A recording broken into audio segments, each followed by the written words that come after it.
Весенний ветер сушит в поле полосы, и молодой листвою шелестит.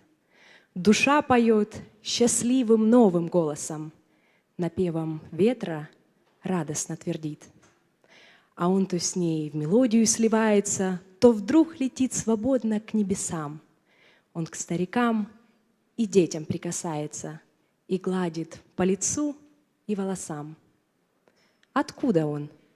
Куда летит? Неведомо. Неуловимый, близкий и родной тихонько всех людей проведывал весенний ветер, Божий Дух Святой. Душа ждала его прикосновения, он пронизал насквозь и улетел. И совершилось свыше возрождение, и человек заплакал и запел. Душа, как знаешь ты о возрождении? Тебе о нем кто в уши нашептал? Я ощутила ветра дуновения. Через меня Дух Божий пролетал. Аминь.